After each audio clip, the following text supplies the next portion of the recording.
Hey guys, welcome back to the channel. ಮೊದಲನೇದಾಗಿ ಇವತ್ತಿನ smack down ಬಗ್ಗೆ ಮಾತಾಡೋದಾದ್ರೆ, ಇವತ್ತಿನ ಸ್ಮ್ಯಾಕ್ ಡೌನು ಫಾಕ್ಸ್ ನೆಟ್ವರ್ಕ್ ಅಲ್ಲಿ ನಡೆದಂತಹ ಲಾಸ್ಟ್ ಸ್ಮ್ಯಾಕ್ ಡೌನು. ಇದಾದ್ಮೇಲೆ ಫಾಕ್ಸ್ ನೆಟ್ವರ್ಕ್ ಅವರು ಕೂಡ ಥ್ಯಾಂಕ್ ಯು ಡಬ್ಲ್ಯೂ ಯೂನಿವರ್ಸ್ ಅಂತ ಒಂದು ಟ್ವೀಟ್ ನ ಮಾಡಿದ್ದಾರೆ, ನೀವು ಇಲ್ಲಿ ನೋಡ್ತಾ ಇರಬಹುದು. ಅಂಡ್ ಅದಕ್ಕೆ ನಮ್ಮ ಟ್ರಿಪಲ್ ಎಚ್ ಅವರ ರಿಯಾಕ್ಷನ್ ಕೂಡ ನೀವು ಇಲ್ಲಿ ನೋಡ್ತಾ ಇರಬಹುದು. Thank you to Fox for an unforgettable 5 years of broadcast television pushing W future into the mainstream ಅಂತ ನಮ್ಮ ಟ್ರಿಪಲ್ ಎಚ್ ಅವರು ಕೂಡ ಫಾಕ್ಸ್ ನೆಟ್ವರ್ಕ್ ಅವರಿಗೆ ಥ್ಯಾಂಕ್ಸ್ ನ ತಿಳಿಸಿದ್ದಾರೆ. ಸೊ ಇವತ್ತಿಗೆ ಒಂದು ಎರಾ ಎಂಡ್ ಆಯ್ತು ಅಂತಾನೆ ಹೇಳ್ಬಹುದು. 5 ವರ್ಷದ ಈ ಒಂದು ಜರ್ನಿ ನಮಗಂತೂ ಸಿಕ್ಕಾಪಟ್ಟೆ ಎಂಟರ್ಟೈನ್ ಮಾಡಿತ್ತು. ಅದರಲ್ಲೂ ಕೂಡ ಪ್ರಾರಂಭದ ಎಪಿಸೋಡ್ ಇದೆಯಲ್ಲ, ಡಬ್ಲ್ಯೂ ಸ್ಮ್ಯಾಕ್ ಡೌನ್ ಮೊದಲು ಫಾಕ್ಸ್ ನೆಟ್ವರ್ಕಿಗೆ ಹೋದಾಗ ರಾಕ್ ಅವರು ಕೂಡ ನಮಗೆ ಆ ಒಂದು ಶೋ ಅಲ್ಲಿ ನೋಡೋದಕ್ಕೆ ಸಿಕ್ಕಿದ್ರು. 3.8 million ಏನೋ ವ್ಯೂವರ್ಶಿಪ್ ಕೂಡ ಆ ಒಂದು ಮೊದಲ ಎಪಿಸೋಡ್ ಆಫ್ ಸ್ಮ್ಯಾಕ್ ಡೌನ್ ಅಲ್ಲಿ ನೋಡೋದಕ್ಕೆ ಸಿಕ್ಕಿತ್ತು.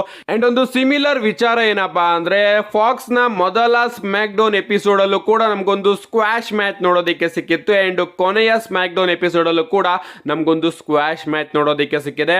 ಮೊದಲ ಸ್ಮ್ಯಾಕ್ ಡೌನ್ ಎಪಿಸೋಡ್ ಅಲ್ಲಿ ನಮಗೆ ಬ್ರಾಕ್ ಲೆಸ್ನರ್ ಹಾಗೆ ಕಾಫಿ ಕಿಂಗ್ಸ್ಟನ್ ಅವರ ನಡುವೆ ಸ್ಕ್ವಾಶ್ ಮ್ಯಾಚ್ ನೋಡೋದಕ್ಕೆ ಸಿಕ್ಕರೆ, ಕಡೆಯ ಸ್ಮ್ಯಾಕ್ ಡೌನ್ ಎಪಿಸೋಡ್ ಅಲ್ಲಿ ನಮಗೆ ವಿಂಚಿ ಆಗಿ ಅಪೋಲೋ ಕ್ರೂಸ್ ಅವರ ನಡುವೆ ಒಂದು ಸ್ಕ್ವಾಶ್ ಮ್ಯಾಚ್ ನೋಡೋದಕ್ಕೆ ಸಿಕ್ಕಿತ್ತು.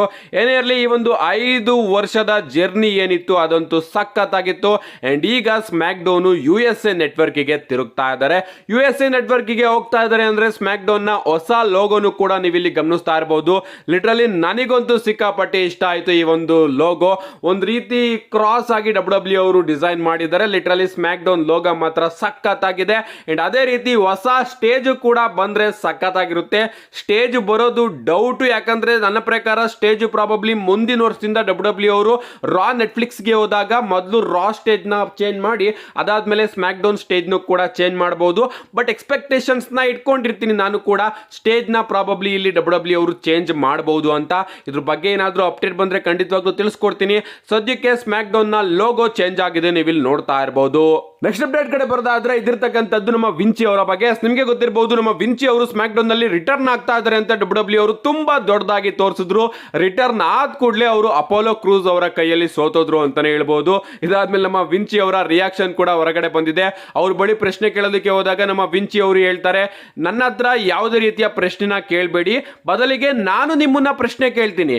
ಯಾವ್ದಾದ್ರೂ ರೆಸ್ಲಿಂಗ್ ಮ್ಯಾಚ್ ಅಲ್ಲಿ ರೆಫ್ರಿ ಇಬ್ರು ಸೂಪರ್ ಸ್ಟಾರ್ಸ್ ಗಳನ್ನು ಕೂಡ ಚೆಕ್ ಮಾಡ್ದಲೆ ಮ್ಯಾಚ್ ನ ಸ್ಟಾರ್ಟ್ ಮಾಡಿರೋದನ್ನ ನೀವು ನೋಡಿದ್ರಾ? ಇವನ್ ನಾನು ಇನ್ನೂ ಕೂಡ ನನ್ನ ರಿಂಗ್ ಗೇರ್ನು ಕೂಡ ತೆಗ್ದಿರ್ಲಿಲ್ಲ, ಆಗ್ಲೇ ಅಪೋಲೋ ಕ್ರೂಸ್ ಬಂದ್ಬಿಟ್ಟು ನನ್ನ ಹಿಂದೆಯಿಂದ ರೋಲ್ ಅಪ್ ಮಾಡಿ ಪಿನ್ ಮಾಡ್ಬಿಟ್ಟ. ಸೊ ಅವನು ಇದೇ ರೀತಿ ಆಟ ಆಡ್ಬೇಕು ಅಂತ ಇದ್ದಾನಲ್ವಾ, ಎಲ್ಲರೂ ಕೂಡ ಇದೇ ರೀತಿ ಮೋಸ ಮಾಡಬೇಕು ಅಂತ ಅನ್ಕೊಂಡಿದ್ದೀರಲ್ವಾ, ನಾನು ಕೂಡ ಇನ್ ಮುಂದೆ ಅದೇ ರೀತಿ ಆಟ ಆಡ್ತೀನಿ ಅಂತ ನಮ್ಮ ವಿಂಚಿ ಅವರು ಹೇಳಿದ್ದಾರೆ. ಸೊ ನಮ್ಮ ವಿಂಚಿ ಅವರ ಹೀಲ್ ಟರ್ನ್ ಡಬ್ಲ್ಯೂ ಅವರು ಇಲ್ಲಿ ಪ್ಲಾನ್ ಮಾಡಿದ್ದಾರೆ. ಅಂಡ್ ಇನ್ ಮುಂದೆ ನಮಗೆ ವಿಂಚಿ ಅವರು ಹೀಲ್ ಆಗಿ ಡಬ್ಲ್ಯೂ ಅಲ್ಲಿ ಮೋಸ ಮಾಡೋದು ನೋಡೋದಕ್ಕೆ ಸಿಗಬಹುದು. ನೆಕ್ಸ್ಟ್ ಅಪ್ಡೇಟ್ ಕಡೆ ಬರೋದಾದ್ರೆ, ಇದಿರ್ತಕ್ಕಂಥದ್ದು ನಮ್ಮ ಬ್ರೆಟ್ ಹಾರ್ಟ್ ಅವರ ಬಗ್ಗೆ. ನೆಕ್ಸ್ಟ್ ಮಂಡೇ ನೈಟ್ ನಮಗೆ ಸೀಸನ್ ಪ್ರೀಮಿಯರ್ ಆಗಿ ನೋಡೋದಕ್ಕೆ ಸಿಗ್ತಾ ಇದೆ. ಅಂಡ್ ಅಲ್ಲಿಗೆ ಡಬ್ಲ್ಯೂ ಅವರು ಬ್ರೆಟ್ ಹಾರ್ಟ್ ಅವ್ರನ್ನ ಅಫಿಷಿಯಲ್ ಆಗಿ ಅನೌನ್ಸ್ ಮಾಡಿದ್ದಾರೆ. ಬ್ರೆಟ್ ಹಾರ್ಟ್ ಅವರೇನೋ ಬರ್ತಾ ಇದ್ದಾರೆ, ಬಟ್ ಅವರು ಯಾಕೆ ಮಂಡೇ ನೈಟ್ ಆಗಿ ಬರ್ತಾ ಇದ್ದಾರೆ ಅನ್ನೋದಕ್ಕೆ ಒಂದು ಸ್ಪಾಯ್ಲರ್ ಅಂತಾನೆ ಹೇಳ್ಬಹುದು. ಅಪ್ಡೇಟ್ ಗಳು ಬರ್ತಿರೋ ಪ್ರಕಾರ ನಮ್ಮ ಬ್ರೆಟ್ ಹಾರ್ಟ್ ಅವರು ಗಂತರ್ ಅವರ ಜೊತೆ ಮಂಡೇ ನೈಟ್ ರಲ್ಲಿ ಒಂದು ಸೆಗ್ಮೆಂಟ್ ಅಲ್ಲಿ ಕಾಣಿಸ್ಕೋತಾರಂತೆ. ಅದಕ್ಕೋಸ್ಕರ ಡಬ್ಲ್ಯೂ ಅವರು ನಮ್ಮ ಬ್ರೆಟ್ ಹಾರ್ಟ್ ಅವ್ರನ್ನ ಮಂಡೇ ನೈಟ್ ಆಗಿ ಕರ್ಕೊಂಡು ಬರ್ತಾ ಇದ್ದಾರೆ. ಗೊತ್ತಿಲ್ಲ ಯಾವ ರೀತಿ ಸೆಗ್ಮೆಂಟ್ ಆಗಿರ್ಬೋದು ಅಂತ, ಬಟ್ ನಮ್ಮ ಗಂತರ್ ಅವರ ಜೊತೆ ಬ್ರೆಟ್ ಹಾರ್ಟ್ ಅವರ ಒಂದು ಸೆಗ್ಮೆಂಟ್ ನಮಗೆ ನೋಡೋದಕ್ಕೆ ಸಿಗುತ್ತಂತೆ. ಇಲ್ಲಿ ಪ್ರಾಬಬ್ಲಿ ನಮಗೆ ಸ್ಯಾಮಿ ಝೈನ್ ಅವರು ಕೂಡ ನೋಡೋದಕ್ಕೆ ಸಿಕ್ಕಿ ಬ್ರೆಟ್ ಹಾರ್ಟ್ ಅವರೇ ಸ್ಯಾಮಿ ಝೈನ್ ಹಾಗೆ ಗಂತರ್ ಅವರ ಮ್ಯಾಚ್ ಬ್ಯಾಡ್ ಬ್ಲಡ್ ಅಲ್ಲಿ ಆಗೋದಕ್ಕೆ ಹೆಲ್ಪ್ ಕೂಡ ಮಾಡಬಹುದು. ಏನೇ ಆಗ್ಲಿ ಗೈಸ್, ಮಂಡೇ ನೈಟ್ ರಾಗೂ ಕೂಡ ನಾನು ಸಿಕ್ಕಾಪಟ್ಟೆ ಕಾಯ್ತಾ ಇದ್ದೀನಿ. ನೋಡೋಣ ಈ ಒಂದು ಸೆಗ್ಮೆಂಟ್ ಯಾವ ರೀತಿ ನಮಗೆ ನೋಡೋದಕ್ಕೆ ಸಿಗುತ್ತೆ ಅಂತ. ನಮ್ಮ ನೆಕ್ಸ್ಟ್ ಅಂಡ್ ಫೈನಲ್ ಅಪ್ಡೇಟ್ ಕಡೆ ಬರೋದಾದ್ರೆ, ಇದಿರ್ತಕ್ಕಂಥದ್ದು ಮುಂದಿನ ವಾರದ ಸ್ಮ್ಯಾಕ್ ಡೌನ್ ಬಗ್ಗೆ. ಮುಂದಿನ ವಾರದ ಸ್ಮ್ಯಾಕ್ ಡೌನ್ ನ ಡಬ್ಲ್ಯೂ ಅವರು ನಿಜವಾಗ್ಲೂ ತುಂಬಾನೇ ದೊಡ್ಡದಾಗಿ ಬುಕ್ ಮಾಡ್ತಾ ಇದ್ದಾರೆ. ಯಾಕಂದ್ರೆ ಮುಂದಿನ ವಾರದ ಸ್ಮ್ಯಾಕ್ ಡೌನ್ USA ನೆಟ್ವರ್ಕ್ ಗೆ ರಿಟರ್ನ್ ಆಗ್ತಾ ಇದೆ ಅಂತಾನೆ ಹೇಳ್ಬಹುದು. USA ನೆಟ್ವರ್ಕ್ ಅವರು ಕೂಡ ಸ್ಮ್ಯಾಕ್ ಡೌನ್ ನ ಅಷ್ಟೇ ಚೆನ್ನಾಗಿ ಪ್ರಮೋಟ್ ಕೂಡ ಮಾಡ್ತಾ ಇದ್ದಾರೆ. ಅಂಡ್ ಕೆಲವೊಂದಷ್ಟು ಸ್ಪಾಯ್ಲರ್ಸ್ ಗಳನ್ನ ನಾನಿಲ್ಲಿ ಮಾತಾಡೋದಕ್ಕೆ ಬಂದಿದ್ದೀನಿ. ಡಬ್ಲ್ಯೂ ಅವರು ಮುಂದಿನ ಸ್ಮ್ಯಾಕ್ ಡೌನ್ ಗೆ ಕೆಲವೊಂದಷ್ಟು ಮ್ಯಾಚಸ್ ಗಳನ್ನ ಅಫಿಷಿಯಲ್ ಆಗಿ ಕನ್ಫರ್ಮ್ ಮಾಡಿದ್ದಾರೆ. ಮೊದಲನೇದಾಗಿ ನಮಗೆ ಟ್ಯಾಗ್ ಟೀಮ್ ಮ್ಯಾಚ್ ನೋಡೋದಕ್ಕೆ ಸಿಗ್ತಾ ಇದೆ. ಟೌನ್ ಡೌನ್ ಅಂಡರ್ ವರ್ಸಸ್ ನಮ್ಮ ಕೆವಿನ್ ಓಯನ್ಸ್ ಅವರ ನಡುವೆ. ಇಲ್ಲಿ ನಮಗೆ ಕೆವಿನ್ ಓಯನ್ಸ್ ಅವರ ಮಿಸ್ಟ್ರಿ ಟ್ಯಾಗ್ ಟೀಮ್ ಪಾರ್ಟ್ನರ್ ಕೂಡ ನೋಡೋದಕ್ಕೆ ಸಿಗ್ತಾರಂತೆ. ಆ mystery tag team partner probably ನಮಗೆ ರ್ಯಾಂಡಿ ಓಟನ್ ಅವರಾಗಿ ನೋಡೋದಕ್ಕೆ ಸಿಗಬಹುದು. ಯಾಕಂದ್ರೆ ಡಬ್ಲ್ಯೂ ಅವರು ರ್ಯಾಂಡಿ ಓಟನ್ ಅವ್ರನ್ನ ನೆಕ್ಸ್ಟ್ ವೀಕ್ ಸ್ಮ್ಯಾಕ್ ಡೌನ್ ಗೆ ಅಫಿಷಿಯಲ್ ಆಗಿ ಅನೌನ್ಸ್ ಮಾಡಿದ್ದಾರೆ. ರ್ಯಾಂಡಿ ಓಟನ್ ಅವರ ಬದಲು ಎಜೆ ಸ್ಟೈಲ್ ಅವರು ಕೂಡ ನೋಡೋದಕ್ಕೆ ಸಿಗಬಹುದು. ಬಟ್ ರ್ಯಾಂಡಿ ಓಟನ್ ಹಾಗೆ ಕೆವಿನ್ ಓಯನ್ಸ್ ಅವರ ನಡುವೆ ಕೆಮಿಸ್ಟ್ರಿ ಇರೋದ್ರಿಂದ ರ್ಯಾಂಡಿ ಓಟನ್ ಅವರು ಕೆವಿನ್ ಓಯನ್ಸ್ ಅವರ ಮಿಸ್ಟ್ರಿ ಪಾರ್ಟ್ನರ್ ಆಗಿ ಬರೋ ಚಾನ್ಸಸ್ ಜಾಸ್ತಿ ಕಾಣಿಸ್ತಾ ಇದೆ. And next week smack down ನ ಮೈನ್ ಹೈಲೈಟ್ ಏನಪ್ಪಾ ಅಂದ್ರೆ ಒಂದು ಸ್ಟೀಲ್ ಕೇಜ್ ಮ್ಯಾಚ್, ಅದು ಕೂಡ WWE ಅನ್ಡಿಸ್ಪ್ಯೂಟೆಡ್ ಯೂನಿವರ್ಸಲ್ ಚಾಂಪಿಯನ್ಶಿಪ್ ಗೆ ಕೋಡಿ ರೋಡ್ಸ್ ಹಾಗೆ ಸೋಲೋ ಸಿಕೋವಾ ಅವರ ನಡುವೆ. ಎಸ್, WWE ಅವರು ಅಫಿಷಿಯಲ್ ಆಗಿ ನೆಕ್ಸ್ಟ್ ವೀಕ್ ಸ್ಮ್ಯಾಕ್ ಡೌನ್ ಗೆ ಸೋಲೋ ಸಿಕೋವಾ ಹಾಗೆ ಕೋಡಿ ರೋಡ್ಸ್ ಅವರ ನಡುವೆ ಅನ್ಡಿಸ್ಪ್ಯೂಟೆಡ್ ಯೂನಿವರ್ಸಲ್ ಚಾಂಪಿಯನ್ಶಿಪ್ ಗೆ ಒಂದು ಸ್ಟೀಲ್ ಕೇಜ್ ಮ್ಯಾಚ್ ನ ಅಫಿಷಿಯಲ್ ಆಗಿ ಅನೌನ್ಸ್ ಮಾಡಿದ್ದಾರೆ. ನಾನು ನಿಮಗೆ ಮೊದಲೇ ತಿಳಿಸಿದ್ದೆ, ಬ್ಯಾಡ್ ಬ್ಲಡ್ ಅಲ್ಲಿ ಸೋಲೋ ಸಿಕೋವಾ ಹಾಗೆ ಕೋಡಿ ರೋಡ್ಸ್ ಅವರ ಮ್ಯಾಚ್ ಆಗೋದು ಡೌಟ್ ಕಾಣಿಸ್ತಾ ಇದೆ. ಯಾಕಂದ್ರೆ ಈ ಒಂದು ಮ್ಯಾಚ್ ನಮಗೆ ಸ್ಮ್ಯಾಕ್ ಡೌನ್ ಅಲ್ಲೇ ನೋಡೋದಕ್ಕೆ ಸಿಗಬಹುದು. ಅದೇ ಸ್ಮ್ಯಾಕ್ ಡೌನ್ ಗೆ ರೋಮನ್ ರೈನ್ಸ್ ಅವರು ಕೂಡ ಬರ್ತಾ ಇದ್ದಾರೆ ಅಂತ WWE ಅವರು ಕೂಡ ಅದೇ ರೀತಿ ಆ ಒಂದು ಮ್ಯಾಚ್ ನ ಸ್ಮ್ಯಾಕ್ ಡೌನ್ ಗೆ ಕನ್ಫರ್ಮ್ ಮಾಡಿದ್ದಾರೆ. ಈಗ ಗೊತ್ತಿಲ್ಲ ಎಲ್ಲೆಲ್ಲಿ ಮಹಾತ್ಮರು ಹೋಗಿದ್ದಾರೋ, ನೀನು ಹೇಳಿದ್ದು ಏನು ಆಗೋದಿಲ್ಲ ಅನ್ನೋ ಕಿಲಾಡಿಗಳು ಎಲ್ಲಿ ಹೋಗಿದ್ದಾರೋ ಅಂತ.